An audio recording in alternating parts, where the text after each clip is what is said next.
Hello everyone, welcome to this video. In this video I'd like to talk to you about Apple. Why? Well, we've had once again a September event, those that people await with all of the excitement to see what's going to be this time the next big thing that Steve Jobs, got us so used to.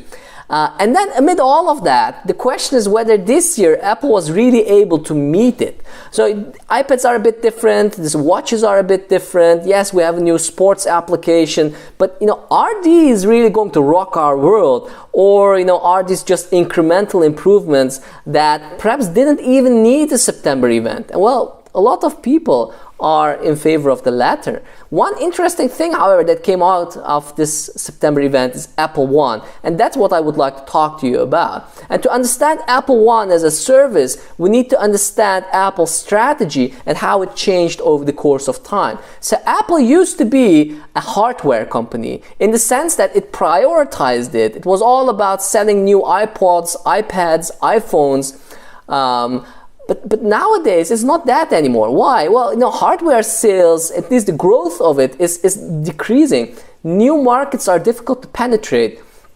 It becomes increasingly more difficult to come up with really a radically different device. And amid all of this, Apple is trying to leverage the current millions, if not billions, devices that are already out there with the Apple brand. So it is trying to leverage all of these devices by software, by services, and by platforms on which these software and services are built. And amid all of this, Apple One comes to the forefront. So if you think about it, Apple has Apple Music, it has Apple TV Plus, so music of course for streaming music and TV Plus for streaming movies and series. Then it has Apple Arcade for games, it has iCloud for cloud services, Apple News Plus for news, and then we have Apple Fitness for sports.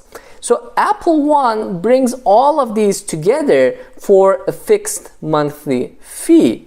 You are able to make use of all of these. You don't have to pay for each of these one by one. And this, of course, allows Apple to get a fixed amount of money from everyone that already has their devices. So you don't need to purchase a new device, but Apple still gets money from you. And that's, of course, the idea behind this. Apple by no means is the only one around. Amazon Prime is in this regard, of course, also very well known and a very successful component of Amazon's strategy. So Apple One has an individual package where you as one person can make use of all of these at the same time. Then there's a family package where 5 people at the same time can make use of it. And then you have a premier package where news and fitness is inside. In the individual, in the family package, you don't get to use news and fitness. And the idea is that, of course, most people would perhaps already be okay without the news and the fitness app. And that's why they are not part of the individual and the family packages.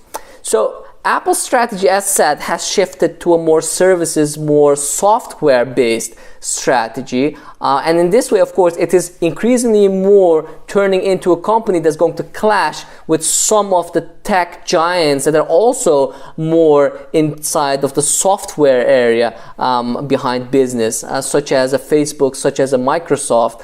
And now what you see with the TikTok happening, if Oracle gets to purchase it, even Oracle. So Apple's strategy shift makes kind of sense from the business side of things because it's able to accrue even more income from people who already have Apple devices. They don't really need to purchase a new one for Apple to really get extra money. It's going to get monthly loads of money for everyone that wants to make use of these services.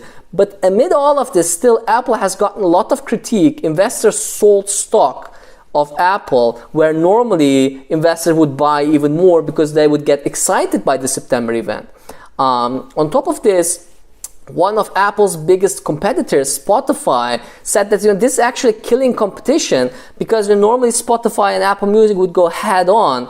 But Spotify doesn't have really a lot of extra businesses, whereas Apple, of course, is a very diversified business in this regard. And so Apple combining all of these other businesses, all of these services with Apple Music makes that, someone may actually prefer Spotify, but also wants Apple TV Plus and Arcade. So this person is going to perhaps purchase Apple One as a service, and then is going to perhaps leave Spotify aside, because Apple Music is also going to come with Apple TV Plus and Apple Arcade. And that's actually what Spotify is hinting at, that this is killing competition. I actually think that this is a nice move by Apple from the business side of things. But really the question stays here, whether this really is the next big thing from the customer side of things. You don't want to even more lose your image and your reputation as this awesome, fancy company. And that actually comes with really blowing people away with the products and services that you come up with. And this time, the Apple September event really felt as something a bit more incremental